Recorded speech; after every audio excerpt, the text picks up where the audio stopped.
Eh ben c'est parti Thomas, on enregistre. Bienvenue sur la chaîne. Hello.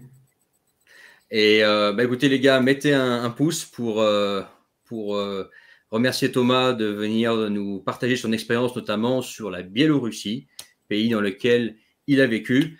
Si tu n'es pas encore abonné à cette chaîne, n'oublie pas de le faire. Et puis dans la description, si tu veux travailler à distance, tu trouveras tout le nécessaire. Bien évidemment les gars, si vous voulez rebondir sur ce qu'on va dire avec Thomas, enfin surtout Thomas qui va parler, puisque lui, il a vécu en Biélorussie plus longtemps que moi. Si vous voulez rebondir sur ce qu'il dit, poser des questions sur la Biélorussie, vous êtes libre de le faire dans les commentaires. Et puis, écoute Thomas, merci d'être là ce soir pour partager ton expérience. Est-ce que tu peux te présenter rapidement, dire d'où tu viens? Donc j'ai 36 ans depuis peu. Je suis originaire de Champagne-Ardenne, de Reims en France. D'accord.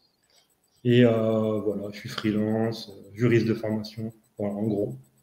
Ouais. Donc freelance, tu peux travailler depuis n'importe où en fait. Ouais, je travaille pour une agence de voyage en ligne en gros. Ouais, donc peu importe où tu es dans le monde, tant que tu as une connexion Internet et un ordinateur, tu C'est ça. mènes tes activités. Ça, C'est c'est ça. un sacré avantage, les gars. C'est vers ça qu'il faut aller, les gars. Si vous voulez avoir la mobilité, avoir le choix d'aller dans le pays que vous voulez et puis ensuite repartir de ce pays-là s'il vous plaît plus pour X raison, il faut viser en fait une activité qui se fait depuis un ordinateur, une connexion Internet, que ce soit être freelance, que ce soit salarié à distance ou que ce soit entrepreneur. Ok. Aujourd'hui, donc on va parler du Bélarus. Le Bélarus, t'as passé combien de temps au Bélarus? En continu, j'ai passé un an. Donc au départ, vu que j'avais pas de visa, etc., c'était les 3 fois 30 jours. Ouais. Vu que je suis arrivé la première fois en juillet 2020, bon, les 3 mois en tout, c'est vite passé. Donc, j'ai pu vite retourner sur l'année suivante et refaire 3 mois. Puis ensuite, j'ai réussi à avoir comment dire, à trouver une entreprise, entre guillemets, et être légal sur le territoire pour avoir. J'avais un visa, en gros. Visa de D'accord. travail, hein, en gros. Ouais, donc ce qui t'a permis de rester ensuite plus longtemps en Biélorussie, donc à partir de 2020-2021. À partir de, oui, de début 2022 même, je ne sais plus D'accord. exactement. Ouais. Ouais. En fait, c'était déjà après l'opération militaire, après la guerre. J'avais déjà démarré et vu que je devais rester encore, j'ai demandé à avoir les papiers pour rester. D'accord. Donc la guerre était déjà lancée. Donc c'était au moins en fin février 2022, 2000. Ouais, c'est Ouais, ça. L'année dernière, j'ai réussi à rester toute l'année en gros. d'accord. Et Euh, pour le visa, en fait, tu avais fait quoi? Tu avais créé une société sur place qui te permettait d'avoir un visa de travail? non, non, j'ai eu des connexions par ma copine, etc. J'ai trouvé les bonnes personnes pour avoir. D'accord. En gros, j'étais enregistré pour comme salarié d'une entreprise Ouais. qui devait ouvrir le marché en France, en gros. D'accord. Mais Bah, ça. alors que c'était un peu fictif, hein. Ouais, mais après, bon, ça c'est vrai que ça a du sens, hein. Tu es français, tu ouvres le marché français. Bon, ça se tient pour obtenir un visa, quoi. Voilà, Ok. un peu moins après, après que la guerre Ouais. est déclarée, mais bon. Ouais. Ouais. Bon, on va en Mais parler de toute façon. Donc, tu as fait quand même un an de Biélorussie. Alors, la Biélorussie, c'est vrai que c'est intéressant parce que moi, j'ai passé du temps aussi en Biélorussie. J'avais une petite copine à l'époque, maintenant, il y a 10 ans, pendant très longtemps, qui était biélorusse. Et je faisais régulièrement les allers-retours Moscou-Minsk parce que j'allais voir ma copine et puis elle venait, etc. Donc, je connais un peu Minsk. Après, bon, j'ai pas mis les pieds à Minsk depuis quand, moi? Ça va faire 10 ans que j'ai pas mis les pieds. C'est vrai que c'est un pays duquel j'avais gardé des bons souvenirs, etc. Je me souviens de la propreté qu'il y avait par rapport à Moscou à l'époque. La propreté était assez impressionnante. C'était organisé. Il y avait aussi la nature, c'est toutes ces forêts, toutes ces étangs, ouais. etc. J'avais bien apprécié. Et puis, globalement, j'étais resté sur une très bonne image du pays. Et toi, donc, du coup, tu as vécu un an. Et quand tu es arrivé en Biélorussie, alors déjà, tu es arrivé en Biélorussie, est-ce que tu étais célibataire? Est-ce que tu étais avec ta famille, une femme? J'étais célibataire. J'étais célibataire quand je suis arrivé. Enfin, ouais, oui, dans ma tête, j'étais déjà célibataire. Officiellement, non. Bref. Mais j'avais envie vraiment de changer d'air et découvrir un nouveau pays. J'étais venu 2 semaines la première fois. Ouais. Et bon, voilà, j'avais envie de revenir. Dès que je suis reparti, j'avais envie de revenir, clairement. Voilà. Ouais. D'accord. Et donc, tu es arrivé célibataire, mais est-ce que sur place, tu as trouvé une copine biélorusse? Comment ça s'est passé? En fait, dès que j'ai atterri, j'ai trouvé quelqu'un. C'était instantané. J'ai rencontré ma copine donc, qui est ukrainienne. Ça aurait pu être une Biélorusse ou une Russe d'ailleurs. Bon, le fait est, c'est une Ukrainienne. Voilà. Je l'avais rencontrée en gros sur Tinder avant. Puis ça, on s'appelait pas souvent, on se contactait pas souvent. Mais le jour où je lui ai dit, bah tiens, j'arrive, elle me dit, bah je viendrai te chercher à l'aéroport. Moi, je lui ai dit, non, mais on se connaît pas, je vais prendre mon taxi, je vais rentrer, je vais aller à mon hôtel. Voilà, ça se fait pas comme ça, tu me connais pas. Enfin, ça me paraît logique que tu viennes pas tu vas pas venir me chercher alors qu'on se connaît pas. Mais elle a vraiment insisté. Elle a vraiment insisté et du coup, elle est venue. Je pouvais plus refuser au bout d'un moment. Et du coup, c'était cool. Voilà, c'était cool. C'est vite revu. Voilà. Ouais, bah ça m'étonne pas que ce soit passé comme ça. Moi, je sais qu'à Moscou, quand j'avais débarqué en 2012 pour aller travailler là-bas, je communiquais avec une Russe, pour améliorer mon russe à l'époque. Et en fait, je suis arrivé. Alors, elle n'était pas venue me chercher, mais je suis arrivé. Le lendemain, on s'est tout de suite vu. Et puis dans la semaine, c'était déjà ma petite copine, quoi. Voilà, c'était. Ouais, je suis resté 3 mois avec, un truc comme ça. Mais tu vois, en général, c'est comme ça. Hein, une femme slave, quand elle parle avec toi, etc., c'est que bon, c'est qu'elle est intéressée par te rencontrer, etc. Bon, bah écoute, tant mieux. Donc, tu vivais donc avec ta copine ukrainienne en Biélorussie. Et comment se passent tes premiers mois en Biélorussie? Tu es déjà venu un petit peu avant, mais quelles étaient tes impressions, bonnes, mauvaises, les 6 premiers mois? En fait, ça s'est découpé, du coup, c'était mois par mois, parce que j'étais obligé. Ouais. Et du coup, je suis arrivé en été, donc en été, ça aide un peu. Disons que la vie à Minsk l'été, en mois de juillet, c'est vraiment hyper doux. C'est cool, quoi. Franchement, c'est cool. Il fait pas trop chaud, il fait pas froid. On est super bien, c'est calme. Ouais. Et ensuite, en plus, je venais de Paris, quoi. Je venais de Paris. J'en pouvais plus de Paris. Vraiment, j'étais au bord, pas au-delà de la dépression, mais pas loin. Vraiment, ça me rendait fou. Minsk, c'est une ville calme. Hein. C'est vrai que quand je venais de Moscou, que j'arrivais à Minsk, je respirais, alors que c'est une ville quand même, quoi.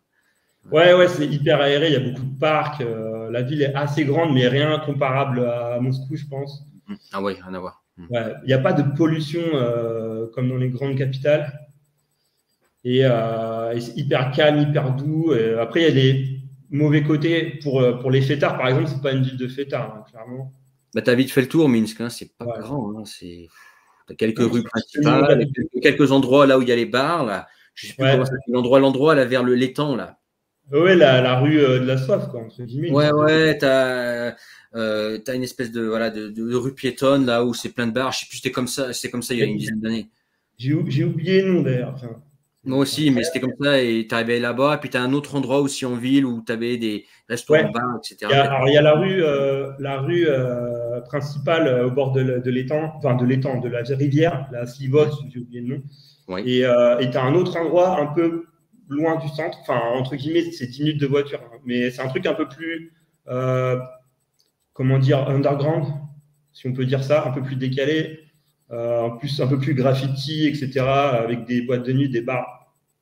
Je me souviens de cet endroit, ouais. Ouais, c'est ça, on parle du même, je pense. Ouais. Tu prenais le taxi pour rentrer ensuite sur le centre, quoi. Ok. J'avais un appart là-bas à un moment donné. Je louais, hein, c'était pas le mien. Ok. Et donc au début, tu étais plutôt satisfait de ta vie, etc. Comment ça se passait? Tu envisageais d'y rester combien de temps en Biélorussie? C'était je reste jusqu'à ce que. Franchement, je me fixais pas de deadline. Je pouvais rester plusieurs années sans souci, hein. Clairement. Après, avoir des enfants sur place avec ma copine, je sais pas. Il y a un truc qui me gênait un petit peu quand même. Et surtout, il y a un moment, je ne sais plus quand c'est exactement, mais ils ont fermé les écoles privées. Ouais. Vraiment pour verrouiller la doctrine, quoi. Moi, je l'ai senti comme ça. C'est-à-dire qu'ils voulaient absolument que ce soit l'État qui contrôle toutes les écoles pour apprendre aux gamins exactement ce qu'ils ont envie de leur faire apprendre. Moi, je l'ai pris comme ça. Et ça m'a un petit peu dérangé quand même. Mais, ouais. Bah, c'est un peu ce que certains appellent le serrage de vis, c'est à quoi on assiste en Russie aussi. Petit à petit, l'étau se serre, mais petit à petit, tu vois, c'est genre, tu vois, le crapaud est dans l'eau bouillante, mais petit à petit, si tu fais bouillir l'eau lentement, le crapaud, il se rend pas compte qu'il est en train de se faire tuer, quoi. C'est un petit Il peu y a ça. plein de petites choses comme ça qui n'ont pas forcément tourné dans le bon sens, je trouve. Ouais, Mais bah sinon, ouais. je me voyais clairement rester plusieurs années. Moi, j'étais bien. On avait un appart tout simple, vraiment tout simple, dans un truc soviète dans le centre. Mais on vit simplement, il n'y a pas de problème. Mais ouais, plusieurs années, je me voyais bien rester plusieurs années. Bon, au final, je suis resté 2 ans, sauf que ça a été découpé et que je suis resté 1 an en continu. D'accord. Donc là, du coup, tu n'es plus en Biélorussie. Quelles sont les raisons finalement qui t'ont fait partir parce que bon, moi la Biélorussie, je connais. On a tous des bonnes choses à dire sur la Biélorussie. Mais qu'est-ce qui t'a fait partir de Biélorussie au final? Ma femme est ukrainienne, donc disons que elle a sa famille en Ukraine, une grande partie de sa famille, sa mère notamment, sa grand-mère, a Soumy dans l'Est. Ouais, en plus, ouais. Et comment dire, dès que tu veux envoyer un centime avec ta carte biélorusse, si tu veux envoyer 1 centime d'euro ou de rouble en Ukraine, tu prends des risques. Déjà. Ah ouais, d'accord. Je savais pas ça. Oui, j'ai eu plein de cas sur place de gens qu'on connaît qui, voilà, enfin, clairement, c'est suspect. Même pour supporter la cause animale, par exemple. Tu envoies 10 euros à une association de protection des animaux en Ukraine, tu peux avoir des problèmes. C'est ce que j'ai entendu. Ah ouais, d'accord. Même si tu expliques que c'est pour de la famille, que ça n'a rien à voir avec le conflit, que tu n'en as rien à faire, que c'est Tu vas purement être dans le collimateur après. C'est un petit pays, en fait. C'est un petit pays, ils ont les moyens de te tracer, je pense. Bah, tu sais, dans les grands pays, c'est pareil. Hein. Tu sais, un Français qui est au fond de l'extrême-orient russe, tu es vite dans le collimateur aussi parce qu'ils ne comprennent pas, en fait. C'est bizarre pour eux. Pour eux, ils ne comprennent pas que tu puisses être là, que tu puisses juste vouloir vivre. Ils ne comprennent pas. Pour eux, il y a anguille sous roche. Alors que j'imagine, alors en Biélorussie, j'imagine que tu dois vite être traqué. Voilà. Et il y avait une petite pression quand même parce que voilà, on doit fermer sa gueule en fait. Bah, pareil en Russie, tu dois fermer ta gueule. Et si tu fermes pas ta gueule, soit tu as des problèmes, soit tu te dépêches de partir du pays parce que bah, il n'y a pas de liberté d'expression. Enfin, il n'y en a plus, c'est plus comme avant, quoi. Tu dois fermer ta gueule et si tu l'ouvres, c'est pour dire des choses que la doxa t'oblige à dire. Et certains diront, ouais, mais t'as qu'à fermer ta gueule. Oui, c'est facile quand tu es au chaud en France, que tu n'as pas de famille russe, que tu n'as pas de sang russe, que tu n'es pas imbriqué dans le pays, que tu n'es pas émotionnellement, si tu veux, impliqué dedans. Par contre, quand la guerre, soit côté ukrainien, soit côté russe, te touche directement, ou des proches en Russie, ou des gens que tu connais et que tu vois, c'est plus pareil. Tu peux pas, des fois, juste fermer ta gueule. Tu vois, tu as des choses qui te révoltent, qui te rendent furax. Au bout d'un moment, tu vois, il faut que ça sorte, quoi. Donc, au bout d'un moment, ouais, c'est bien de dire, ouais, ferme ta gueule. Dans ce cas-là, ouais, mais attends, c'est pas facile. Je sais pas, dans la vie, tu peux pas toujours fermer ta gueule. Des fois, bah, il y a des choses qui te rendent hors de toi, quoi. Voilà. Et moi, ouais, je pouvais fermer ma gueule, mais ma copine, voilà, c'était peut-être encore plus compliqué pour elle parce qu'elle a sa famille voilà, on recevait des messages d'Ukraine. Bah là, je te dis au revoir, genre sa tante ou je ne sais quoi. Je te dis au revoir parce que là, vu ce qui tombe sur notre gueule, c'est la dernière nuit qu'on va passer. Hein. Et quand tu reçois ça, c'est chaud. Voilà, c'est dur de rester calme, quoi. Bah, moi, c'est pareil que la mobilisation. Quand la mobilisation a commencé, que j'étais dans une des régions, dans le top 3 des régions les plus mobilisées de Russie. C'est la Bouriatie. La Bouriatie, ouais, que j'ai vu devant mes yeux ce qui se passait, les histoires, etc. Tel a été pris, on a été le chercher dans son lit au milieu de la nuit. Après, je suis arrivé en Mongolie, j'ai vu les milliers de Russes, les hôtels pleins, etc., les jeunes apeurés, etc. Je veux dire, voilà, on est des humains, au bout d'un moment, il y a des trucs, tu te dis, mais attends, tu peux pas fermer ta gueule, c'est pas possible. Je veux dire. J'en ai croisé beaucoup aussi, parce que j'allais de temps en temps, le temps d'avoir tous les papiers, j'allais à Batumi, enfin en Géorgie. Ouais, sympa ça. Et évidemment, les Russes, j'en ai croisé pas mal. Voilà, on ne se connaissait pas, donc on n'allait pas trop loin dans les détails, mais il n'y a pas besoin d'aller trop loin, on se comprend direct. Voilà. Bah, tu sais, moi, des Russes, j'en ai fréquenté plein en Asie, même en France, là, des familles même, plusieurs. D'ailleurs, pas mal de Russes en France, plus que je le pensais. Je m'étais jamais vraiment penché en fait sur la communauté russe. Par la Côte d'Azur, etc. Il y a énormément de Russes en France, des Arméniens aussi, des Ukrainiens forcément. Et honnêtement, on est tous plus ou moins d'accord. Hein, tu sais, sorti en fait de la pression en Russie de il faut que tu dis ça. Sorti de ça, bon, il y en a des nuances d'avis, mais on est plus ou moins d'accord sur ce qui se passe, quoi. Hein. Les gens sont pas dupes, hein, je veux dire. Voilà. Donc, je comprends dans ce cas-là que vous êtes parti, quoi. Je veux dire, pourquoi vous infligez ça, rester dans un pays. En fait, quand j'y repense, il y avait une première bascule avant la guerre d'ailleurs.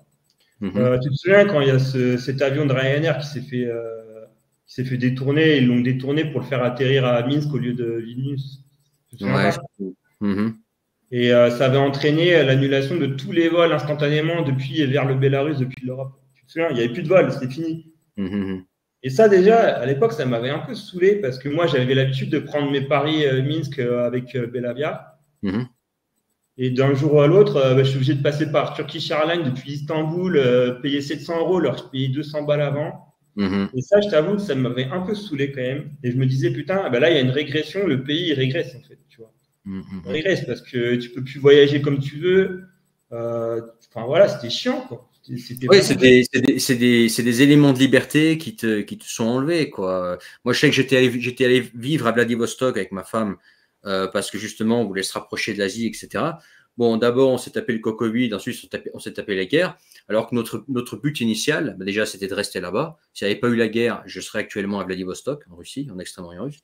Et autre chose, c'est que on voulait faire des petits voyages au Japon régulièrement, tu vois, des choses comme ça. Tout ça, ça a tout cuté. Il n'y avait plus d'avions, c'est tout. En fait, tout a cuté, mais en fait, à cause de choses qu'on ne maîtrise pas, comme ce Covid. Et ça n'a jamais rouvert ces avions-là entre le Covid et la guerre. Ils n'ont jamais rouvert les avions entre la Russie. Non, par contre, ils ont rouvert avec le Japon. Non, ils n'ont pas rouvert. Par contre, ils ont rouvert un bateau entre la Corée du Sud et Vladivostok.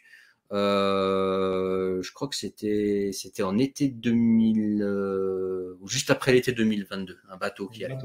Ça prend combien de temps? Je sais pas, je crois qu'il y en a pour la journée ou pour la nuit. Je n'ai pas fait. Moi d'habitude, mon truc, j'avais fait Vladivostok, Corée du Sud, c'est 1h20, et puis pour aller au Japon, c'était 1h30 ou 1h, je crois. Donc, se retrouve à faire 10 heures dans un. Attends, c'est 10 heures dans un bateau.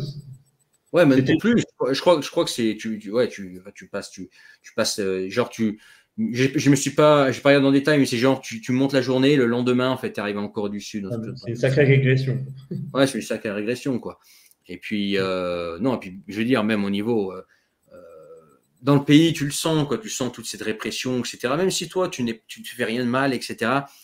Le fait que tu sois européen, les gens finissent quand même par le savoir, et puis encore, si tu es à Moscou, je pense qu'il y a beaucoup d'étrangers, etc. C'est logique que tu sois là-bas. Et quand tu es en Extrême-Orient russe, la police qui t'arrête, qui te pose des questions, qui te garde 3 quarts d'heure au bord de la route, qui commence à poser des questions, qu'est-ce que tu fais là, qui te tutoie, qui te parle avec un petit langage de petit bandit, qui te dit ouais, qu'est-ce que tu fous là, tout le monde veut se barrer d'ici, qu'est-ce que toi tu fais là. Tu lui réponds, le mec qui croit que tu te fous de sa gueule. Je dis non, mais je rigole, je veux juste être là, je veux juste. Voilà. Alors j'ai une nuance.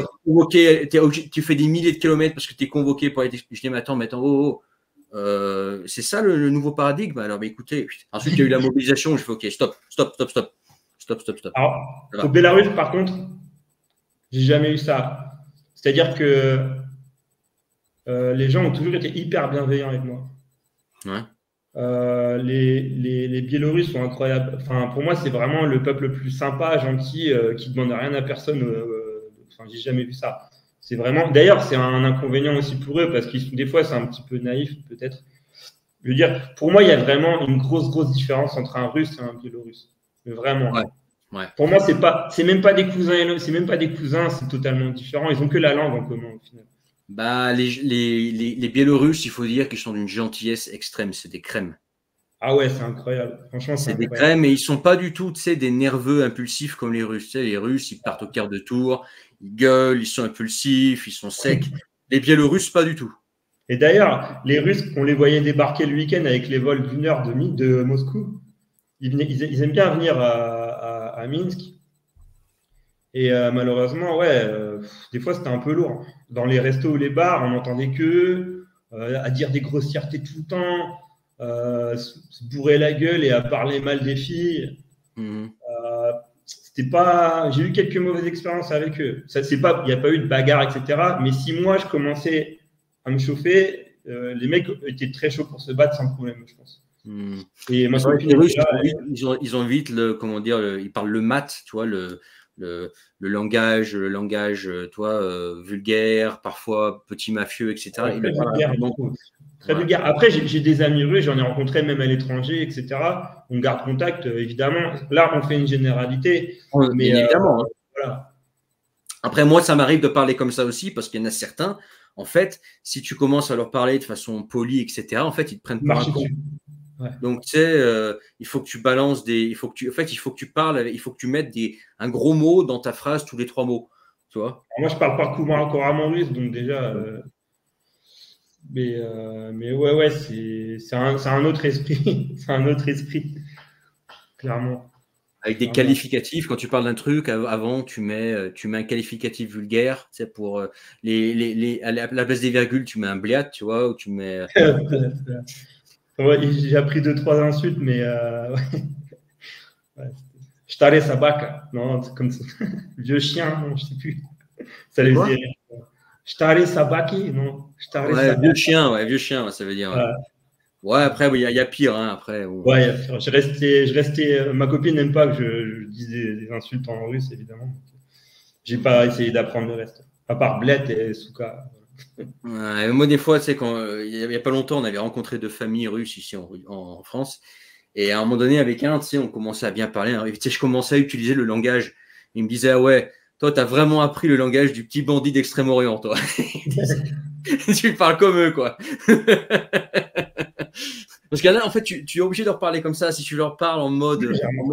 Les mecs, ils croient que tu es faible, tu es obligé de leur parler comme ça. Donc c'est beaucoup plus. les émotions aussi, pour les émotions aussi, il y a beaucoup de langage vulgaire qui est utilisé, quoi.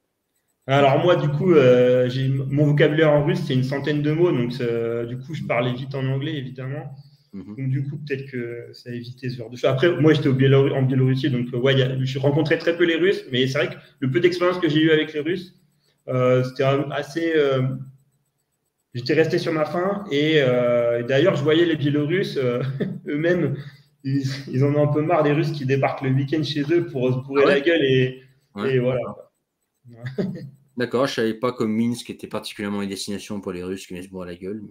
Ouais, ils aiment bien venir, c'est rapide, donc voilà. Ils veulent changer d'air, ah bah tiens, pas besoin de visa, rien, bah on prend 1 heure d'avion, on va à Minsk. Tu parles, la Biélorussie, est-ce que c'est vraiment changer d'air? Je sais pas. C'est une région russe en fait, finalement. Hein. C'est une partie de la Russie. Hein. Et, avec l'état d'union des 2 pays, c'est même pas un vassal, c'est une région de Russie, la Biélorussie. Bon. Bah, malheureusement, ouais, ça va peut-être se finir. On va voir, hein, tu sais, je veux dire, pour savoir comment les choses seront dans un an, c'est impossible. Si tu es honnête, tu peux pas savoir. Il y a tellement de paramètres qui en jeu et de choses qui peuvent se passer, surtout en année 2024, des élections américaines. Là, pareil, ce conflit, quand même 2 ans qui dure. Je pense pas non plus que Poutine s'en sorte juste comme ça. Quoi qu'il en soit, cette guerre, elle est là. Elle va durer. Les Ukrainiens, ils vont pas s'arrêter du jour au lendemain. Ils vont continuer. Donc, il va y avoir cette espèce d'abcès qui va être là continuellement. Les objectifs de la guerre sont pas atteints. Moins d'OTAN, c'est raté. Démilitariser l'Ukraine, c'est le pays le plus militarisé d'Europe maintenant. Qu'est-ce qu'il y avait encore d'autre? Enfin bon, tu vois, c'était des… Ouais, l'OTAN qui se rapprochait tôt. Bon, bah, excuse-moi, déjà la Lituanie, la Lettonie et l'Estonie étaient dans l'OTAN. Maintenant, tu as la Finlande qui a doublé la frontière avec l'OTAN. Bon, c'est raté. Moscou, c'est quand même plus proche de l'Europe que du reste du monde et tous ces BRICS-là. Donc, c'est quand même. C'est jamais bon, en fait, de s'engueuler avec ses voisins. Donc, moi, j'y vois pas. En fait, j'y vois pas durer cette situation. Je sais que pour certains, ils n'y croient pas, mais moi, je vois pas cette situation en Russie durer éternellement. Soit il va y avoir des changements dans le gouvernement, soit ou la maman, il faudrait bien qu'ils mettent de l'eau dans son vin, quoi, parce que. De quoi? Qu'ils mettent de l'eau dans son vin, quoi, Poutine. Parce que. Je sais pas, je sais pas, je vois pas durer, je le vois pas durer éternellement ce truc. Se passer de l'Europe comme ça, bref. Et puis tous les gens. Ma batterie, tac. Ouais, c'est bon. Ouais. Bah, du coup, nous, on a choisi de partir au bout d'un moment. Ouais. En fait, je me souviens, mais en fait, ouais. Je me souviens très bien quand la guerre a été déclenchée. Moi, j'étais en Ukraine juste avant. Et tout le monde me disait, mais qu'est-ce que tu fous là-bas, ça va péter et tout. Et moi, j'étais à Odessa, je me souviens. Et Kiev est soumis d'ailleurs au mois de décembre, juste donc un mois et demi avant, janvier. Et les gens m'appelaient, je dis, mais arrête avec ça. Je leur disais, arrête un peu, c'est bon quoi. Ouais, je suis pareil, moi. Je suis pareil. Et en fait, les États-Unis avaient raison sur ce point-là. C'est qu'ils avaient dit à leurs ressortissants de se barrer au moins 3 mois avant. Moi, je m'en foutais. Parce que, voilà, tu t'arrêtes plus. S'il y a la moindre recommandation d'un État, tu t'arrêtes plus, quoi. Franchement, la France disait déjà avant, c'était pas un pays recommandable, ça veut rien dire pour moi. Enfin, bref.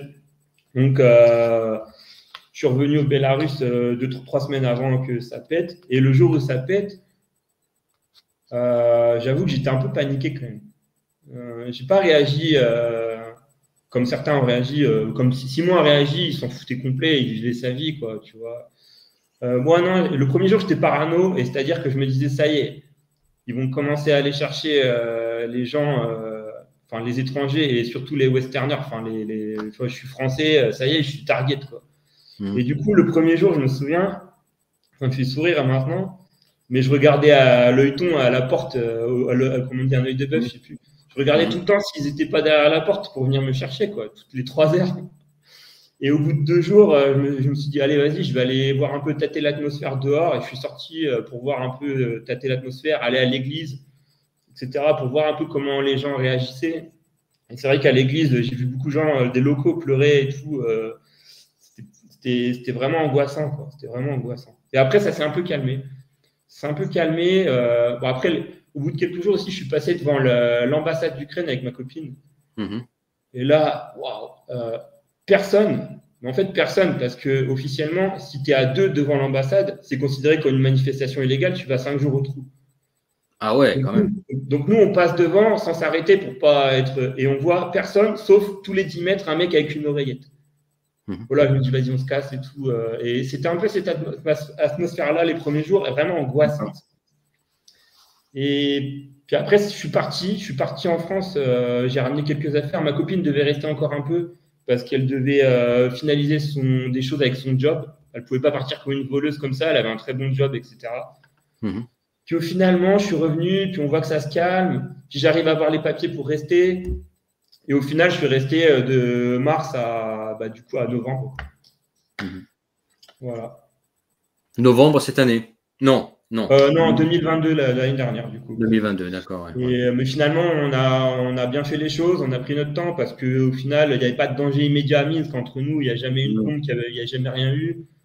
C'était entre guillemets calme, il fallait juste fermer sa gueule.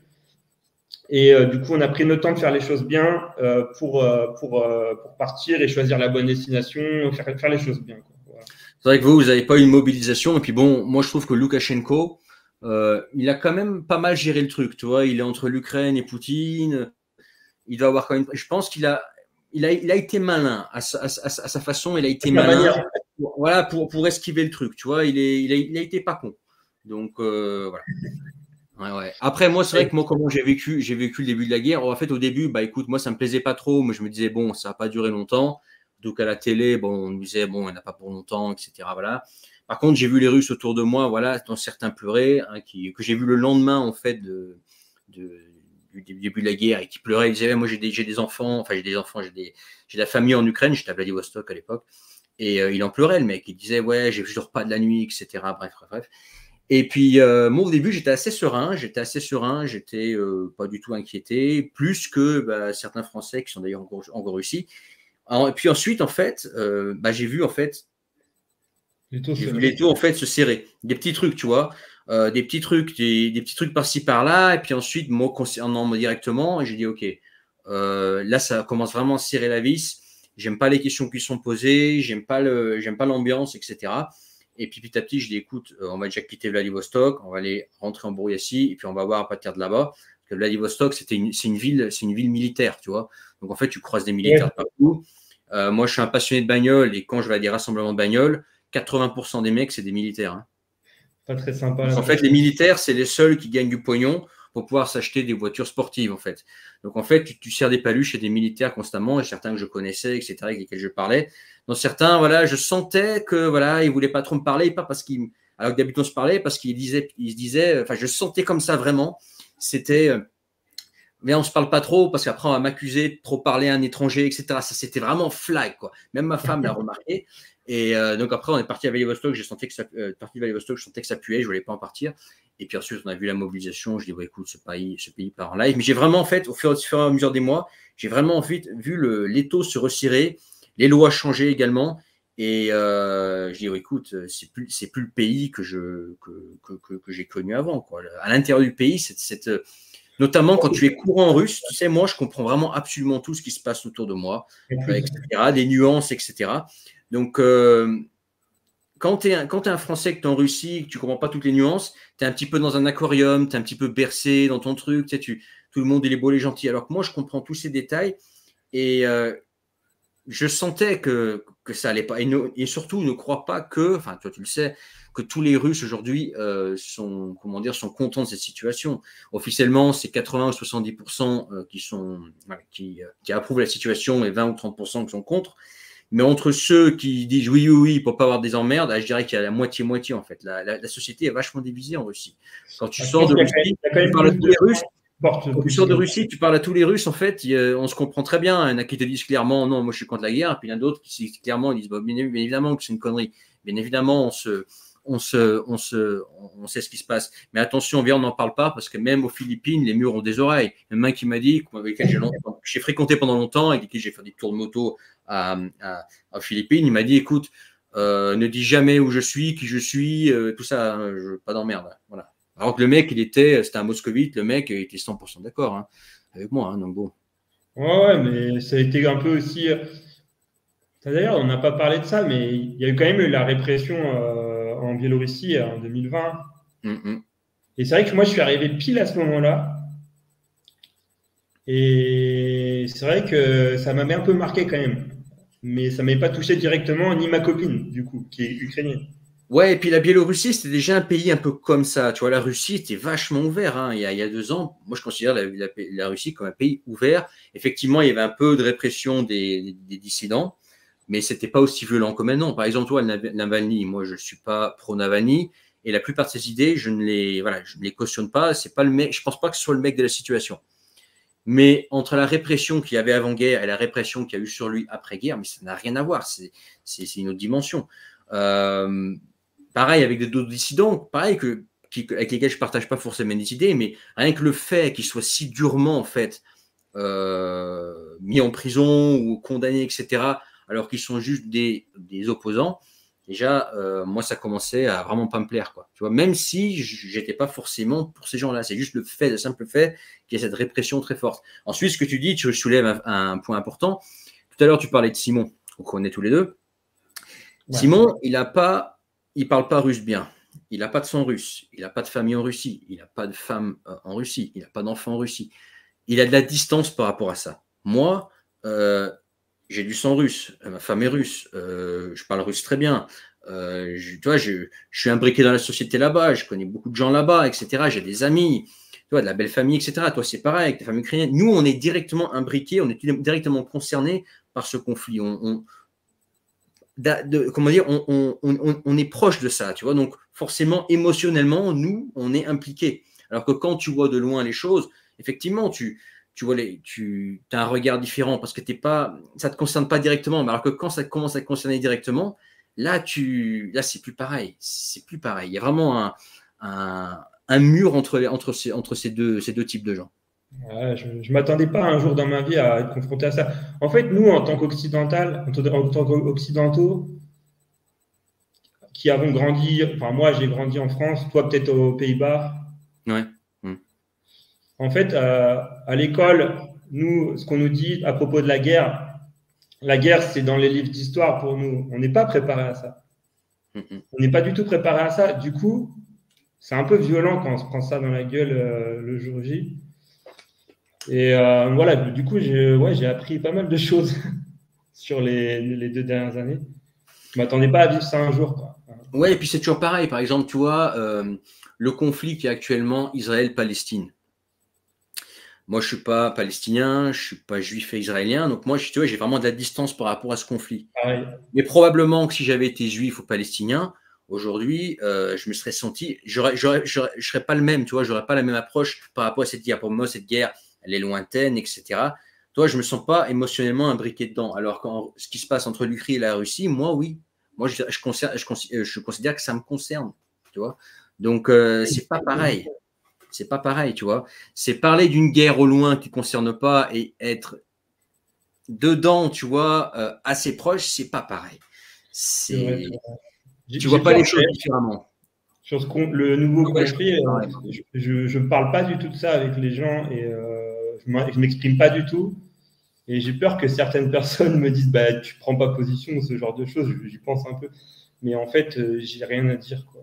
Franchement, j'ai rien à dire. Je suis pas juif, je suis pas musulman, j'ai pas de famille dans les deux pays. Ben, je suis désolé pour tout ce qui se passe et tous les morts, mais voilà, je peux pas.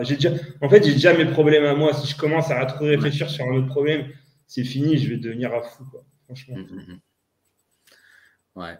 Mais ouais, je comprends tout à fait. C'est vrai qu'avec une femme ukrainienne, que tu as fait le choix de partir, je pense que tu as fait le bon choix. Je crois que vous avez fait le bon choix. Et puis bon, ça t'aura permis de vivre une bonne expérience en Biélorussie. Ouais. Est-ce qu'il y a d'autres choses que tu voulais dire sur la Biélorussie, des inconvénients, des choses que tu n'aimais pas trop? Déjà, je vais continuer sur ce que j'ai aimé. Déjà, vraiment, j'insiste sur les gens, quoi. La gentillesse des gens, c'est quand même quelque chose, franchement. Puis éduqué, intelligent, il y a quelque chose, quoi. Vraiment, j'étais impressionné. Puis ils t'aident, ils ne demandent rien en retour. Moi, je leur donnais 2-3 bouteilles en échange d'un ou deux paplards. Ou, voilà, mais ils ne demandaient rien. Franchement, hyper sympa. C'est assez doux. Ouais. La nature, cool. Après, il n'y a pas la mer. Il n'y a pas la mer, moi ça me manque. Pas la mer, la montagne, c'est l'inconvénient. Mais c'est vrai qu'au niveau de la gentillesse des gens, les Biélorusses, c'est vrai que moi j'ai toujours été très très bien accueilli, que ce soit professionnellement, parce que j'y allais pour du business, que ce soit pour les gens que je rencontrais. Alors, j'ai pas eu d'amis vraiment là-bas, mais j'ai vraiment top.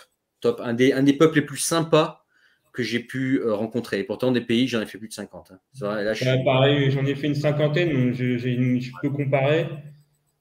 J'ai vraiment apprécié mon séjour, enfin ma résidence au Bélarus. D'ailleurs, il y a des gens qui sont restés là-bas qui me manquent. Hein. On a des amis là-bas, surtout ma copine, évidemment, elle a travaillé 3 ans là-bas en non-stop. Ses collègues sont devenus ses amis. Ouais. Et voilà, elle y est retournée une fois depuis d'ailleurs. Cette année, elle est retournée une fois. C'est un peu compliqué pour y aller, donc voilà, mais moi j'y serais bien retourné aussi, mais trop compliqué. Ouais. Bah, moi, c'est pareil, hein, tu sais, l'autre jour, j'écrivais avec un pote là, qui est en Biélorussie, en Russie actuellement, en Sibérie, avec lequel je faisais des tours de bagnole. Il me montrait son, comment dire, sa tournée là, sur la neige, etc. Ouais, moi, ça me manque. Même des gens que j'ai pu rencontrer, avec lesquels je communique encore aujourd'hui, qui sont devenus des copains. Effectivement, on a passé du bon temps ensemble. Ouais, ça me manque. Il y a des gens qui me manquent en Russie. Vraiment même une mentalité, tu vois, par exemple, des discussions. Il y a des discussions, en fait, une certaine répartie que les Russes ont, que tu ne trouves pas ailleurs, en fait. En Europe de l'Ouest. Ouais, en fait, les Russes ont une certaine répartie dans les discussions. C'est un petit peu difficile à mettre le doigt dessus, mais qui me manque en fait une certaine façon de je sais pas, une certaine répartie en fait des discussions que tu vas pas avoir avec des Européens, que tu vas pas avoir avec des Asiatiques et qui me manquent. Alors bien évidemment, moi je parle russe au quotidien avec ma femme. Ici en France, il y a aussi des familles russes que tu peux rencontrer si tu veux vraiment les rencontrer, etc., qui cherchent à rencontrer d'autres russophones. Il y a beaucoup en France, étonnamment. D'ailleurs, nous, on s'est fait, depuis un an qu'on est arrivé, là je suis en Catalogne, et on s'est créé notre communauté russophone. Enfin, ma copine, on a trouvé, on s'est rapproché de gens sans non plus être. L'Espagne, Ouais, blindé de russophones. Russophones en général, ukrainiens. Après, la plupart des russophones qui sont en Catalogne, et je pense sur la Côte d'Azur notamment, c'est les plus aisés d'entre eux. Clairement. C'était quand il y a une semaine, on a rencontré par tout hasard en fait une famille ukrainienne. On était dans un centre commercial, on parlait russe, puis une femme qui passe et en fait on était en train de parler, puis elle rebondit sur ce qu'on était en train de dire. Et des fois, je fais la même chose, ouais. J'entends et parler. En fait, c'était une ukrainienne, etc. Et on n'en avait rien à foutre de la guerre dans le sens où il n'y a pas eu de ouais, elle est russienne, toi tu es ukrainienne et moi j'ai vécu. C'était juste voilà, on est russophone. Et la femme, elle est passée et puis elle a discuté avec nous, elle était avec son gamin, elle me dit voilà, moi je suis réfugiée ukrainienne, etc. Et voilà, en fait, il y en a beaucoup. Hein. Il y a aussi des Arméniens que j'ai rencontrés, en parlant russe, etc. T'es russe? Bah oui, de sang russe. Enfin bref, c'est compliqué. Puis on a tapé la discute avec des Arméniens russophones. Enfin, il y a beaucoup de russophones, et surtout en Espagne apparemment, énormément. En Catalogne, il y en a vraiment beaucoup. Donc là, tu es en Catalogne, vous êtes parti en Catalogne du coup. Ouais. Je voulais pas. Je suis un peu comme toi, j'ai envie de me rapprocher de la nature. Ouais. Et Barcelone, j'ai déjà fait pendant un an. C'est ultra pollué. Moi, je déteste Barcelone. Déteste. Je dirais pas que je déteste, qu'il y a une vie culturelle, etc. J'y vais de temps en temps pour jouer au foot, voir un concert, faire 2-3 activités. Mais j'y vais max une fois par semaine. Je suis bien où je suis à 30-40 bornes. Je suis au bord de la mer. Franchement, Barcelone, ouais, je pourrais pas y habiter, quoi. Ouais. Je suis en train de me pencher dessus sur l'Espagne également. C'est une des destinations potentielles qu'on peut envisager avec d'autres. Parce qu'il y fait bon vivre, parce que le climat est bon, parce qu'il y a mer et montagne, parce qu'on y mange bien, parce qu'il y a aussi beaucoup de russophones. Donc, si tu veux une communauté russophone, tu en as une pour ma femme. Parce qu'apparemment, c'est un pays qui peut être bien pour des enfants, etc. C'est une destination qui fait partie de nos potentielles destinations futures. Il n'y a pas de pays idéal. Hein, non. Il n'y a pas de pays idéal. Et ça fait partie de la liste des moins pires, clairement. Des moins pires ou du coup des meilleurs, je ne sais pas comment dire, mais il y a des inconvénients, mais il y a. Enfin, pour l'instant, moi, j'ai fait le choix d'être là. On a fait le choix d'être là pour diverses raisons. On connaissait déjà des gens, on pouvait s'intégrer plus facilement, etc. Donc, on a fait le choix d'être ici parce que c'est le moins pire des choix et on est content, voilà, pour l'instant. Ouais, moi, je pense aussi l'Espagne, les retours que j'ai, c'est un excellent compromis. Ouais. Après, et puis aussi en Espagne, si tu te tapes un coup de gueule, il n'y a pas la Guardia civile qui vient chez toi, taper à ta porte, te plaquer contre le mur et te mettre dans un trou. A priori, oui. A priori, non. D'après les retours que j'ai, justement, il y a une liberté d'expression encore beaucoup plus grande qu'en France. Donc, si par exemple, tu es un impulsif, tu tapes un coup de gueule, tu n'as pas la trouille que le lendemain, on te met au trou, quoi. Juste parce que tu as tapé un coup de gueule, quoi. Mais les Catalans sont très tranquilles, hein, franchement. Tu sais, je pense que moi, j'avais un petit peu ça dans la tête. Tu sais, il y a eu une tentative de sécession en 2017. Ouais. Ça avait foiré, mais il y avait un peu, il y avait un peu de la bagarre dans la rue. Enfin, c'était chaud, quoi. Et on pourrait se dire que les Catalans, ouais, ils sont durs, ils ont envie d'être indépendants et tout. Franchement, les gens, ils vivent leur vie. L'indépendance, ils ont laissé tomber. Ils sont pas du tout vindicatifs, pas du tout bagarreurs, pas du tout. Les mecs, ils vivent leur vie. Franchement, ils sont super tranquilles, très sympas. J'ai pas de problème avec eux. Je parle pas catalan, mais On se comprend. Tu parles espagnol? Un peu. Je comprends les conversations, je peux parler un peu. Il ne faut pas que ce soit trop technique, mais je peux aller dans tous les commerces, etc. Et je me ferai comprendre sans problème. Ouais, il y a Bilbao aussi, qui fait partie. C'est Bilbao, là pareil, il y a aussi eu du séparatisme pendant un moment, mais ce serait calmé aussi. Ouais, c'est un peu fini ces trucs-là. Je pense que je sais pas si c'est tant mieux ou pas, mais au moins c'est plus apaisé pour nous étrangers. Il n'y a pas une bombe qui saute tous les 2 mois, etc. Et tu as voyagé un petit peu en Espagne, tu as fait la Galice, par exemple? J'ai fait dans l'ordre. J'ai fait Valence. J'ai pas aimé du tout. Ouais, c'est bétonné et touristique. Hein. Ouais, j'ai pas aimé. Après, c'est comme Barcelone. Tu fais 30 bornes, c'est entre guillemets presque le paradis, quoi, tu vois. C'est-à-dire que tu es dans un village au bord de la mer, l'eau elle est claire, cristalline, pas de pollution, t'es peinard. Franchement, t'es peinard. Valence, je pense que c'est la même chose, mais la ville en elle-même, j'ai pas du tout accroché. Vraiment. Après, j'ai fait Bilbao. Bilbao, la ville en elle-même. Après, c'était en plein pendant le Covid, donc il n'y avait aucune âme, quoi. C'était mort. Mort de chez mort. Les gens sortaient pas ou ils s'étaient barrés, je sais pas, mais c'était mort, il n'y avait aucune âme. Par contre, sur la côte à côté, ouais, j'ai trouvé ça cool, vraiment. La côte, tu veux dire la côte atlantique? Non, du coup, oui, c'est la côte atlantique basque, la côte, la Biscaye, je crois on appelle ça. Ouais. Donc, à 50 bornes max de Bilbao, franchement, les bleds, ils sont cool, quoi. Les petits ports de pêche et tout, j'ai vraiment accroché. C'est vallonné, il y a des falaises, etc. Franchement, ouais, c'est solide et il fait pas trop chaud en plus, ça va, c'est cool. Asturias, Galice, t'as pas fait? Galice, j'ai pas fait encore. Vigo, tout ça, la Corogne, mais c'est sur ma liste. Je pense que ça doit être vraiment pas mal. Vigo, apparemment, c'est mortel. Ouais. Il y a Oviedo qui peut être pas mal aussi, mais Vigo, apparemment, c'est mortel. Oviedo, je connais que de nom. Vigo, j'ai entendu que du bien. Ouais.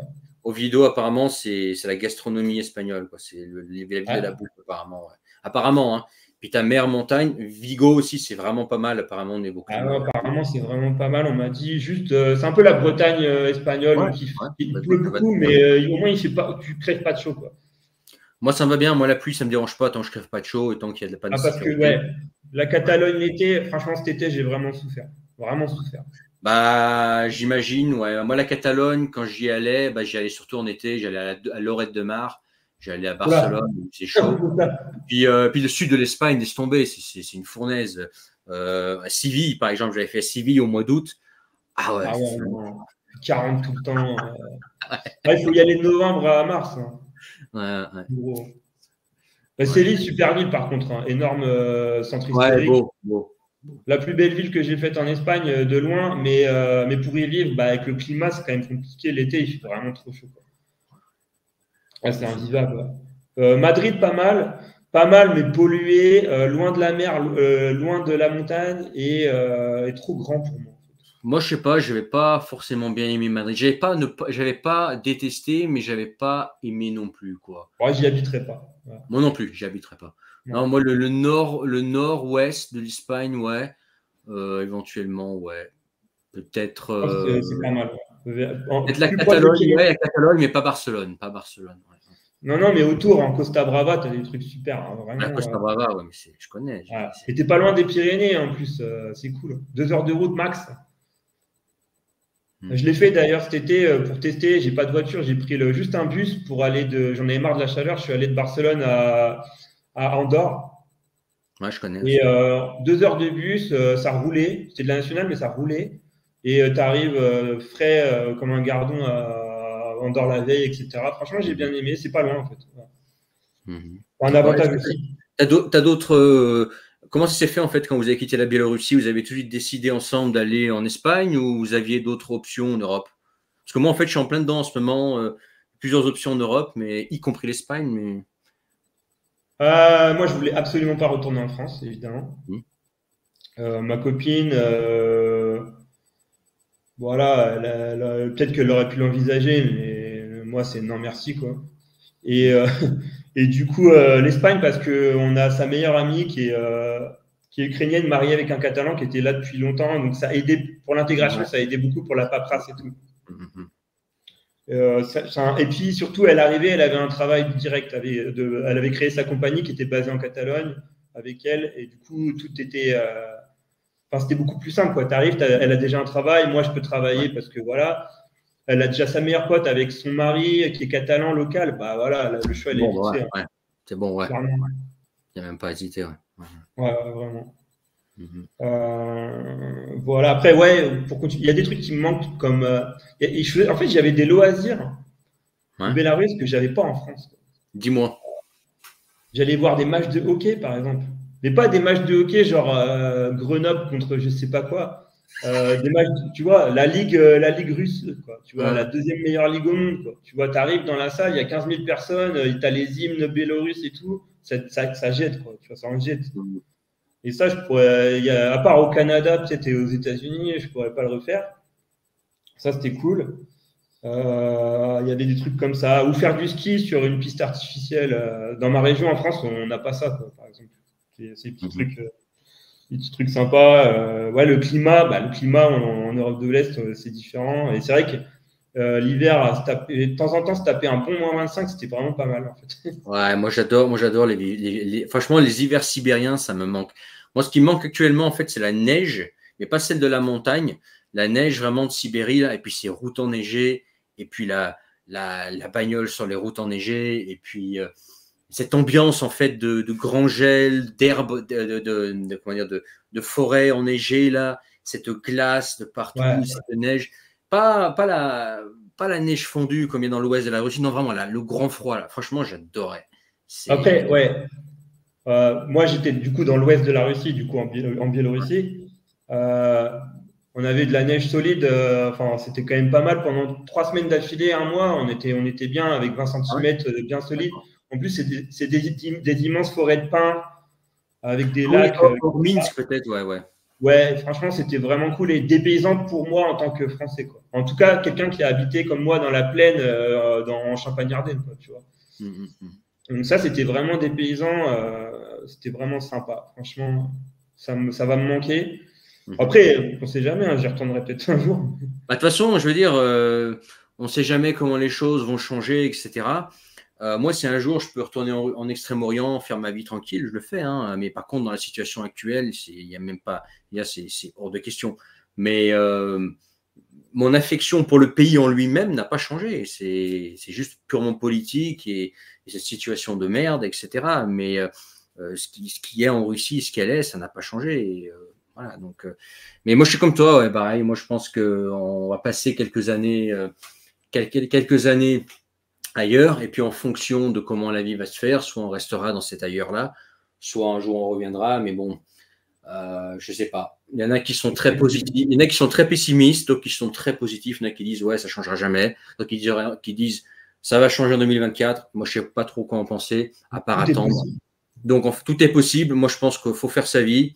Et puis, si un jour ça se libère et que ça devient pertinent d'y vivre, que ça devient de nouveau bon y vivre pour les personnes qui ont un esprit libre comme toi et moi, voilà, plutôt entrepreneur, plutôt voilà, pas peur de bouger, etc. Couple international, vie très internationale. Tu as voyagé aussi pas mal, comme moi, plus de 50 pays. Bon, si c'est pour ces profils-là, un peu débrouillard, entrepreneur, la Russie ou la Biélorussie, ça devient pertinente. Pourquoi pas? On reviendra peut-être dessus, mais pour le moment, je ne sais pas. On va attendre, on va faire notre vie tranquille, et puis voilà, on mate au loin. Retourner en Ukraine aussi, pourquoi pas habiter en Ukraine. Je sais qu'elle a un appart à Odessa, et moi, Odessa, j'avais vraiment bien aimé l'atmosphère à Odessa pour le coup. Moi, j'avais passé un peu de temps à Odessa, et je ne suis pas fan d'Odessa personnellement. Alors, la ville est sympa. Un petit peu à l'écart, pas dans l'ultra-centre, mais un petit peu à l'écart dans les nouveaux quartiers. C'est vraiment, c'est propre, les infrastructures étaient OK. Ah ouais, donc ça a dû changer, ouais. Ça a dû changer. Ouais, ils ont construit un énorme, près d'Arcadia, je sais pas si tu vois, c'est le nom du quartier, un peu moderne. Ils ont vraiment, ça a construit comme des champignons, donc tout est moderne, ultra moderne, les infrastructures sont pas mal. Tu es vraiment au bord de la mer parce que tu fais 5 minutes à pied, tu es direct sur les petites plages. Et ça, j'avais accroché, j'étais en décembre. Et c'était vraiment pas mal. Et apparemment, ça a été assez préservé. Ce quartier-là n'a pas été bombardé. Donc, pour l'instant, on touche du bois, mais pour l'instant, c'est vivable, quoi. Ouais, et puis Kiev, tout simplement. Moi, j'avais bien aimé Kiev. Quand j'y allais, c'était, je sais pas, je trouvais que ça. Hein? C'est grand, quoi. C'est grand, mais le centre, je sais pas. Je me promenais la nuit là-bas avec une nana à Kiev. Trouver une nana, c'était pas un problème. À chaque fois que j'y allais, j'étais avec une nana. Et il y avait le fleuve là, je me souviens, c'était sympa. Moi, j'ai passé des très bonnes soirées à Kiev. J'avais bien aimé Kiev. Après, j'y vivrai pas, mais de passage, pourquoi pas, quoi. Ouais, j'ai hâte d'y retourner. J'ai hâte d'y retourner, mais j'y retournerai pas maintenant. Ah bah mais non, c'est pas le moment, quoi. Puis tu sais, avec ces pays slaves, tu sais, dans le caractère slave, parce que ces pays, la Russie n'est pas à proprement parler un pays slave, c'est un pays eurasiatique, mais quand même à population slave. Tu sais, tu sais pas comment ça peut partir. Tu sais, ils peuvent péter un plomb, ça peut partir dans tous les sens, et ça peut partir, tu sais pas comment. Demain, tout peut partir en couille là-bas. Hein, tu sais, c'est instable, c'est risqué d'y être. Voilà, c'est risqué d'y être. Peut-être moins, enfin, je sais pas, même pas. C'est risqué d'y être, moi j'estime. Ouais. Surtout en tant qu'Européens. Européens, bah, nous, on est quand même, qu'on le veuille ou pas, notre passeport est rattaché de l'autre côté, quoi. Nous, on est les sales occidentaux, entre guillemets, quoi. Cet Occident décadent qu'ils n'arrêtent pas de mettre en avant, etc. Donc, franchement, en Biélorussie, ouais, j'ai oublié d'en parler, mais ma relation, disons, avec les autorités.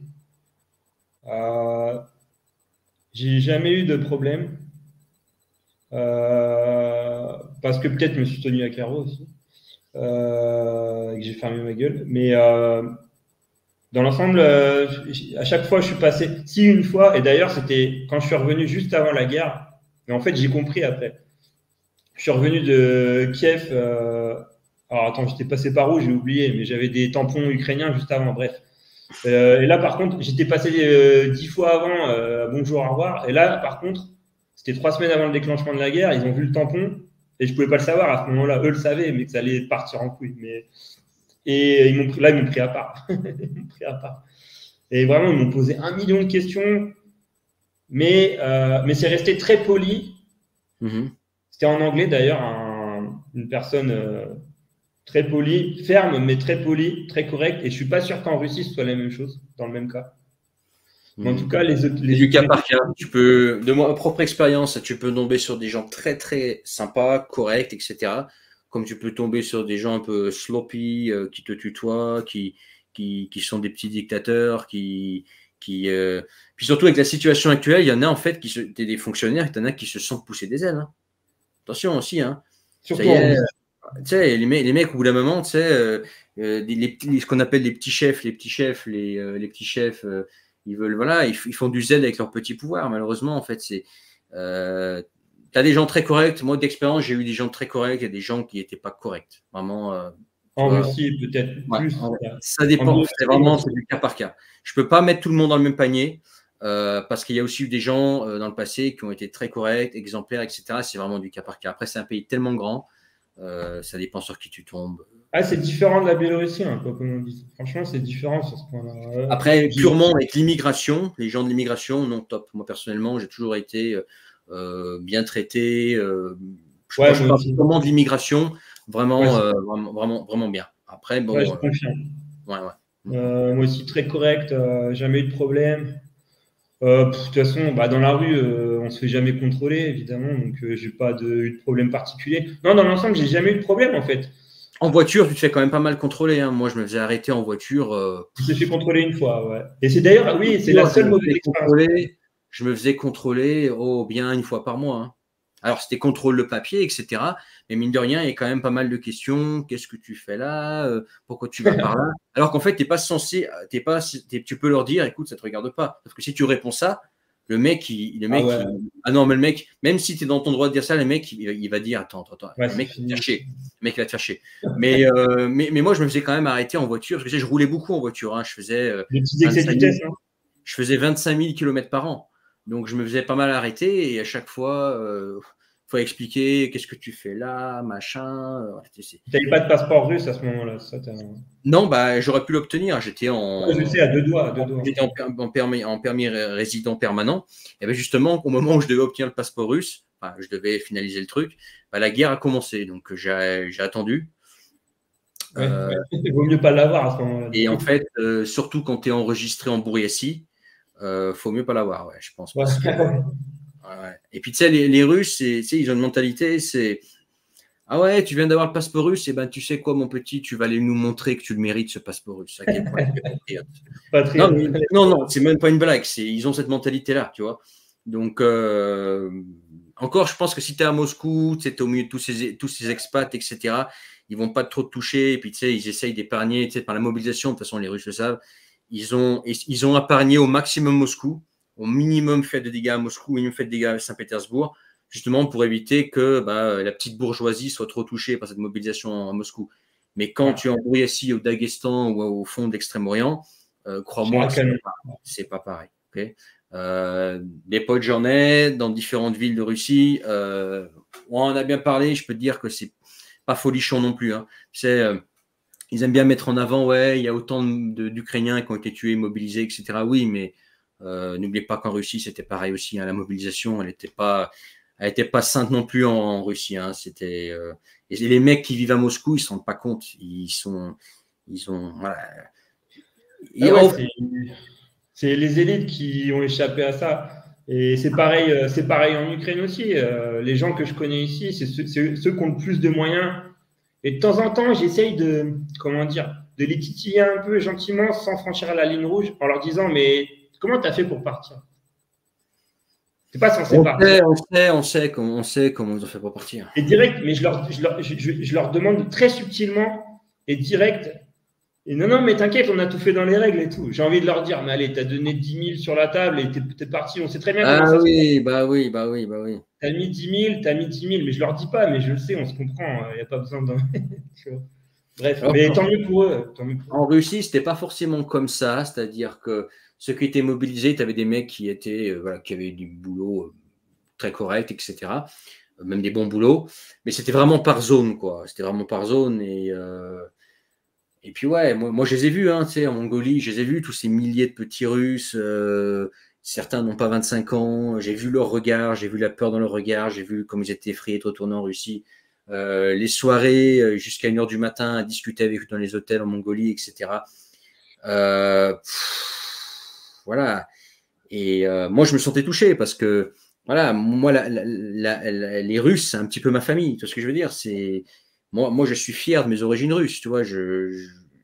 Ça me touche, tu vois, mine de rien. Et voilà, quand j'étais là-bas, je disais, mais tu veux dire, tu peux pas cautionner ça. C'est pas possible. Tu vois, peu importe, tu peux pas cautionner ça. Moi, je peux pas cautionner ça. Tu vois. Et moi, je me considère que j'ai eu de la chance. J'ai eu de la chance parce que 6 mois avant, la guerre se serait passée. La guerre aurait été lancée 3 mois après. 3 mois après. Oui, le passeport. Allez, 6 mois après, j'avais le passeport russe. Voilà. Donc, et enregistré au fond d'Extrême-Orient. C'était une chance sur 2, même plus, de se faire renvoyer. Quoi. Et puis, tu sais, apparemment, c'était seulement les mecs qui avaient fait un service militaire, mais tu sais, il y a eu plein d'erreurs, etc. Il y a eu plus de 9000 erreurs. Et puis, tu sais, la loi en Russie, je ne sais pas comment c'est en Biélorussie, mais tu sais, ça se change comme ça. Hein. Si, par exemple, demain, il faut changer une loi parce que il faut plus de monde, c'est pas comme à la française où, genre, il y a un projet de loi, c'est super lent, etc. Quand ils ont besoin, ça peut se faire en rien, en quelques temps, en 2 journées, une journée, tu vois. Donc, surtout, on nous avait promis, il n'y aura pas de mobilisation. Peskov nous avait dit, ne t'inquiétez pas, il n'y aura pas de mobilisation. Quelques jours après, mobilisation. Surprise! Voilà. Donc après, comment tu veux faire confiance après? C'est-à-dire, tu peux plus faire confiance après. Et puis même autour de moi, je pense même pas à ma gueule, c'est que moi j'ai de la peine, franchement, pour tous les mecs qui ont été mobilisés de force, qui ne voulaient pas y aller. Ceux qui étaient, volontaires pour y aller, d'accord. Mais moi, j'ai de la peine pour ceux qui ont été forcés d'y aller et aussi pour ceux qui ont été obligés de fuir parce qu'ils avaient peur d'être mobilisés pour une guerre pour laquelle qu'ils ne cautionnaient pas ou tout simplement, je ne sais pas, tu es un Yakoute, peuple asiatique du fond de l'Extrême-Orient, là, au nord de l'Extrême-Orient. Le Donbass, c'est pas chez toi. C'est pas chez toi. Le Donbass, c'est une guerre entre Slaves, c'est du territoire de la Russie slave, à l'ouest de la Russie. Toi, tu es au fond de l'Extrême-Orient, tu es d'une autre ethnie, une autre religion, etc. C'est pas ton combat, c'est pas ton combat. Voilà. Donc, moi, je comprends les mecs. Je sais pourquoi il y en a qui sont partis, qui ont pris leurs jambes à leur cou, parce que c'est pas leur combat, quoi. juste parce qu'ils sont dans le même pays géant, ils sont obligés d'être envoyés là-bas. Je sais pas, moi, ça m'a vraiment touché, tu vois, vraiment, ça m'a touché et j'ai vraiment eu de la peine. Pendant quelques mois, j'étais vraiment mal parce que j'avais de la peine pour ces gens, quoi. J'avais la peine pour ceux qui étaient impliqués dans le conflit, en dehors, en dehors du fait que, voilà, il y a combien de personnes qui sont mortes là, dans cette guerre? Je sais pas, des centaines de milliers minimum, tu vois. Les vrais chiffres, on les a sûrement pas, que ce soit côté occidental ou côté russe, on connaît sûrement pas les vrais chiffres. Mais moi, je trouve que c'est un immense gâchis. Quand on voit en plus les résultats actuels, bon, il n'y a rien qui a été résolu. Hein. Je veux dire, l'OTAN est toujours là. L'Ukraine est plus militarisée qu'avant. Maintenant, il y a des sanctions. C'est la merde pour voyager. Il y a comment dire, on a régressé. La Russie a régressé, oui. Ils vantent en ce moment, ouais, ceci, cela. Ouais, bon, les produits viennent maintenant de Chine. La Russie ne produit pas plus qu'avant, c'est juste des produits chinois qui sont importés en Russie ou qui sont fabriqués en Russie maintenant. Mais c'est pas une évolution gigantesque. Oui, au lieu de vendre le gaz aux Européens, on le vend aux Chinois ou aux Indiens. Ouais, ok. Mais à part ça, qui c'est qui en profite par exemple, des hydrocarbures? On entend souvent, ouais, la Russie s'enrichit. Mais qui c'est qui s'enrichit avec les hydrocarbures? Une petite élite, mais c'est pas le peuple. Le peuple, on sait très bien que 80% des Russes, ils ont des tout petits salaires, ils vivent pauvrement. Au lieu d'essayer d'augmenter le niveau de vie des Russes, c'est ça qu'il faut faire, augmenter le niveau de vie des Russes, pour qu'ensuite ces gens aient envie de faire des enfants en Russie et que finalement la population augmente. Parce qu'il y a combien? Il y a 145 millions à peu près, 146 millions d'habitants en Russie. C'est très peu pour ce territoire. Il pourrait y avoir 500 millions de personnes. Ça devrait être ça, là. Augmenter le niveau de vie de la Russie. Ça devrait être ça le but, quoi. Et industrialiser la Russie avec des vrais produits faits en Russie dont on n'a pas honte et qui se vendent à l'étranger, qui sont vendables, pas des produits de merde ou mi-chinois, etc. Eh ben non, le choix a été cette guerre et moi je trouve que c'est dommage. En Biélorussie, on a les tracteurs. Ouais, ouais. Ils sont réputés d'ailleurs. Ah ouais, carrément. Bon, maintenant, je sais pas où ils les vendent, mais ils doivent les vendre en Russie, ouais. Oui. En Russie, en Chine. Non, en Chine, non, du coup. La Chine, ils ont ce qu'il faut, je pense. Bref. Ouais, il y a quoi? C'est vrai que qu'est-ce qu'on vend en Biélorussie? À part les tracteurs et les pommes de terre. Ouais, les patates, ouais. Les pommes de terre. Les jus de fruits aussi, non? Ça m'a pas marqué. Je sais pas, ouais. Ouais, en fait, ouais, il y avait aussi cette atmosphère. En fait, ouais. Je me souviens aussi, il y a des anecdotes qui me reviennent comme ça me faisait sourire, même sur le moment. C'est à un moment, j'appelle l'ambassade de France. J'attends rien d'eux, hein, mais juste j'avais envie de voir un peu ce qu'ils en pensaient, au cas où ça me donne une idée. Le mec, il décroche, donc ça doit être un assistant de, je sais pas, enfin bref, de l'ambassade.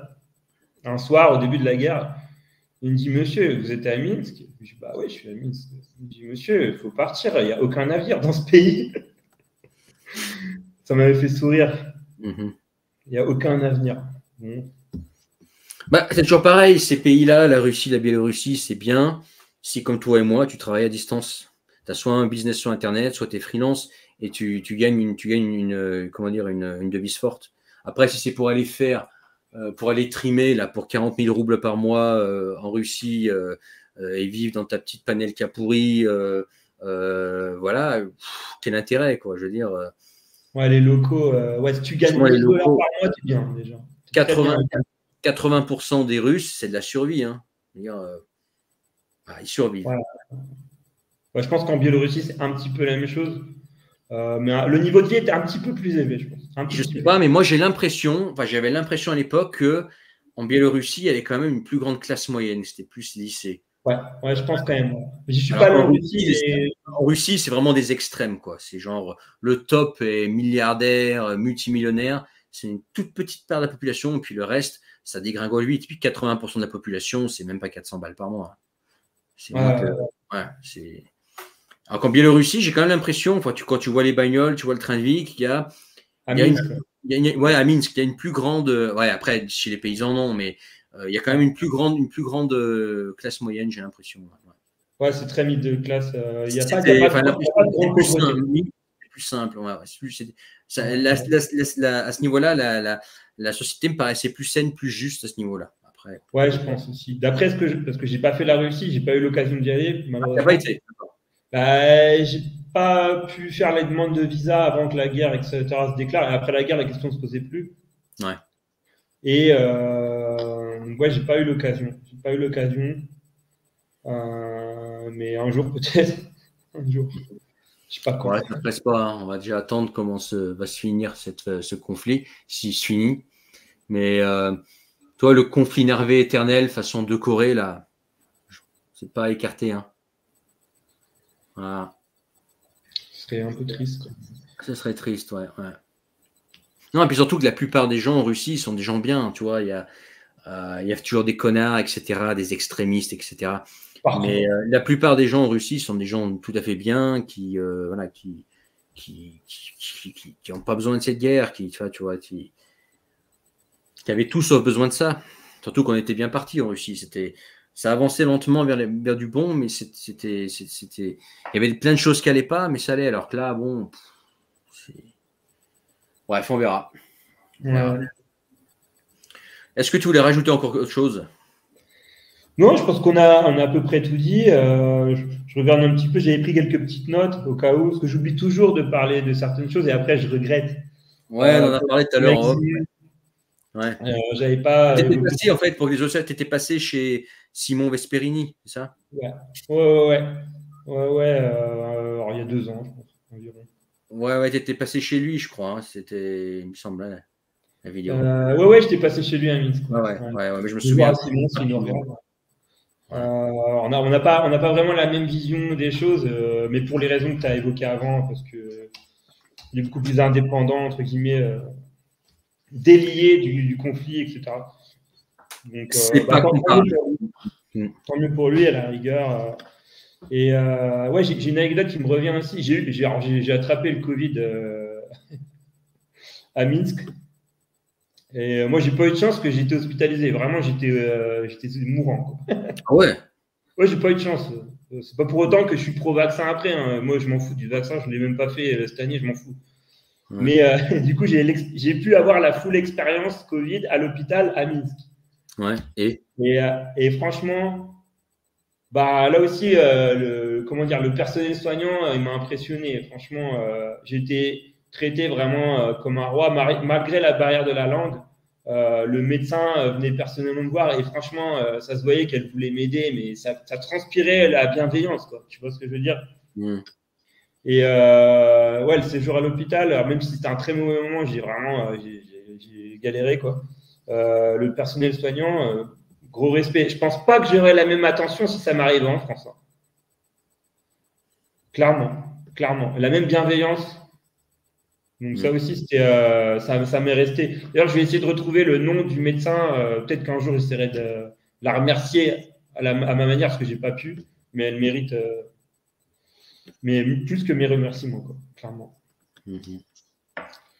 Voilà, je pense qu'on a. Ouais, c'est vrai. Ouais. Bah, je suis d'accord avec toi et tout ce que tu as dit sur la Biélorussie. La gentillesse des gens, c'est vraiment. Ouais, si je devais retenir une chose de la Biélorussie, c'est la gentillesse des gens. C'est ça. Vraiment, ouais, et c'est bien le principal, hein, au final. Les Russes, en fait, ce sont des Biélorusses, mais en plus brutal, plus comment on dit, plus quart de tour, plus sec, plus rentre dedans, plus bourrin. Les Biélorusses, bah, c'est la même langue, sauf que voilà, ils ont, je sais pas, cette approche très douce des choses. Ouais, ça m'a marqué, j'avais bien aimé aussi mon expérience. Je suis resté un mois en Géorgie. C'est une mentalité différente. Ah ouais, complètement. Mais j'avais bien aimé leur mentalité à leur manière. C'était quelque chose qui m'a. Les Géorgiens, ils font penser aux Italiens un petit peu. Ouais, on dirait que c'est méditerranéen un peu. Ouais, ils s'expriment avec les mains beaucoup. Mais très hospitalier. Quoi. Ah ouais, puis en Géorgie, tu manges bien. Hein. Attention. Ah ouais, bah du coup, là à Barcelone, directement, j'ai retrouvé un resto géorgien. Alors, c'est 4 fois le prix que je payais à Tbilissi ou à Batumi. Mais par contre, j'ai retrouvé la qualité. Ça, C'est top 1 Italie, moi je mets quasiment dans le top 2 la bouffe géorgienne, presque. Ouais, ouais. Si on considère la bouffe géorgienne comme de la bouffe européenne, je crois que je les mets en numéro 3, ouais. Ouais, bon, il y a la bouffe française, même si je mange pas beaucoup de viande. Italie, France, Géorgie. Je crois que c'est ça le top européen. Puis la bouffe russe, la bouffe biélorusse, bon, c'est pas mauvais, mais c'est fade. C'est toujours la même chose, ouais, je sais pas. C'est la même chose, quoi. Après, bon, tu as la bouffe asiatique. Bon, l'Asie, on n'en a pas parlé. Oui. Non, ce qui est coréen, japonais, mais la bouffe chinoise, la bonne bouffe chinoise, ça. Ouais, moi, je mange pas de viande, ou presque. Ah, d'accord. L'inverse de moi, la viande. Ouais, je sais. C'est pour ça, chacun a sa sensibilité. Mais là, on est d'accord sur la bouffe géorgienne et italienne. Ah ouais. Top. Avec un bon vin géorgien, là. Putain, ouais, franchement. Crudité, le fromage, le pain, c'est. D'ailleurs, la Géorgie, ouais, j'ai vraiment accroché, mais comme je leur dis à eux, vous êtes trop proches des Russes. Trop la merde. À mon avis, les Géorgiens le savent plus que toi. Ouais. Parce que, voilà. Ah ouais, non, ça craint, franchement. Enfin, ça peut revenir d'un moment à l'autre aussi. Ils ont une épée de Damoclès au-dessus d'eux, franchement. Surtout vers Batou. C'est pas les Russes, hein, c'est surtout la politique, hein, je veux dire. Non, l'État russe. Ouais. Non, mais clairement, je fais une différence entre l'État et la population. Et c'est pour ça que j'étais en Biélorussie. J'étais très content d'être en Biélorussie, surtout parce que les gens qui étaient autour de moi me convenaient. Et c'est bien le principal, quoi. Franchement. Moi, c'était pareil avec la Russie. Hein, tu sais, les Russes ont leurs défauts, mais aussi leurs qualités. Et que moi, c'est un peuple que j'aime fréquenter, tu vois. Ouais. Pour leur qualité. C'est agréable d'être entouré comme ça. Ouais. Et puis, je te dis, pour les discussions, tu vois, une certaine répartie que les Russes ont, que n'ont pas les Européens ou que n'ont pas les Asiatiques, tu vois. Une façon de voir la vie, une façon, je sais pas, c'est difficile à exprimer, mais toujours intéressant de parler avec eux, je trouve. Alors moi, je parlais pas russe, mais à Minsk, j'avais beaucoup de Biélorusses qui parlaient anglais correctement.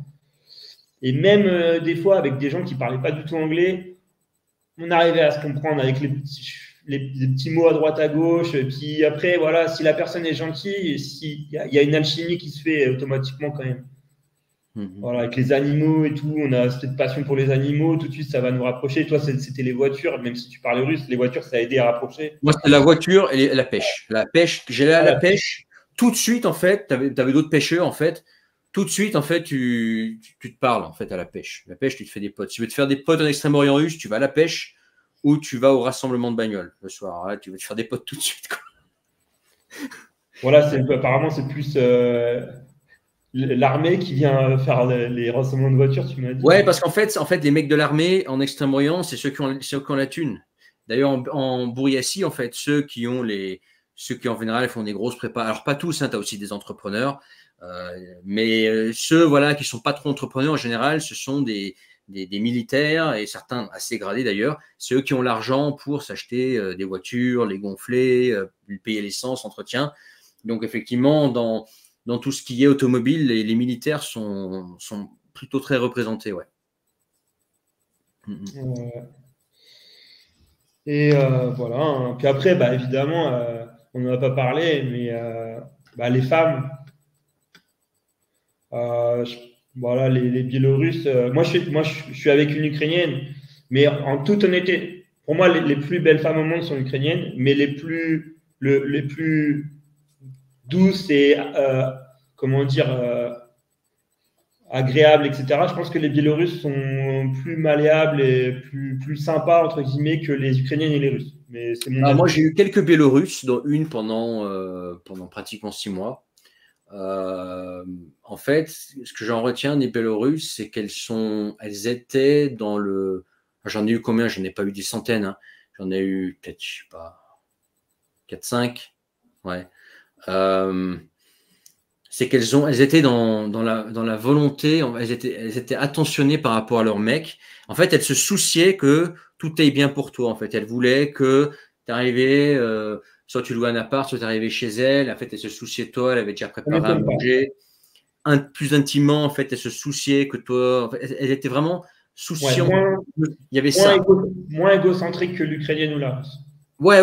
En fait, elle se faisait du souci pour toi, pour que tu te sentes bien, que tu sois. Enfin, je sais pas comment expliquer ça, ouais. Pour que Ouais, son ouais, homme soit bien, pour que son homme se sente bien, ouais. C'est ça, en fait, qui m'avait frappé avec les Biélorusses. Pareil, très douce, ouais. euh, C'est une moins, généralité. moins, tu sais, les Russes, je te parle notamment les Russes slaves, parce que la Russie, Moody, comme je on te dit. disais, Moody. c'est pas un pays slave, c'est un pays eurasiatique, mais les Russes slaves, c'est des femmes très émotionnelles, très Moody. hystériques, Maintenant, qui j'avoue, peuvent péter des plombs, et tu sais, qui peuvent avoir un caractère, en fait, qui change du jour au lendemain. ouais, Et moi, je déteste ça. Moi, j'aime bien. D'ailleurs, c'est pour ça que moi, j'ai pas une du tout. affinité pour les femmes asiatiques, qu'elles soient de Russie ou ailleurs. C'est qu'elles ont en général un caractère stable, tu vois, Ouais. stable. Et elles cherchent un mec aussi stable. Et moi, je déteste en fait les gens qui ont des caractères comme ça, en dents de scie. Et ça, c'est très, très russe comme caractère. Biélorussie, en fait, elles n'ont pas ça. Je les ai trouvées plus Ouais. douces et plus attentionnées par rapport à leur homme. Ouais. J'ai pas fréquenté, mais bah, du coup, j'en ai connu des amis, etc. Et tu vois, tu sens un peu comment se comporte le couple, etc. Et j'ai senti, ouais, que c'était, je pense, beaucoup plus bienveillant que les Ukrainiens ou les Russes en général. Les Ukrainiens sont. Moi, je suis avec une Ukrainienne qui est extra, évidemment, je suis avec elle, je l'ai choisie. Mais beaucoup d'Ukrainiennes, ses potes, je vois, très, très égocentriques. Très Euh, matérialiste, moi j'ai trouvé. Très Apparemment, c'est pareil, matérialiste. je fais des généralités, hein, mais j'ai Très trouvé les matérialiste. Ukrainiennes particulièrement matérialistes, plus que les Ouais. Russes. Ouais. L'Ukrainienne est très égocentrique et matérialiste, clairement. Toutes les femmes, évidemment, aiment l'argent, c'est normal, comme tout l'être humain aime l'argent, c'est C'est normal, normal. mais l'Ukrainienne est un petit peu au-dessus Ouais, des ouais, ouais. autres. Ouais. Je vois ce que tu veux dire, je suis d'accord avec toi. Voilà. C'est mon avis, mon ressenti. Après, toujours pareil, hein, là, c'est des généralités. Tu sais, des femmes Ouais. de toutes les nations, elles sont toutes différentes. À la Je peux preuve, hein, pas. moi j'ai une Ukrainienne qui est extra. Voilà, bah pareil, moi je suis avec une Russe. Bon, voilà.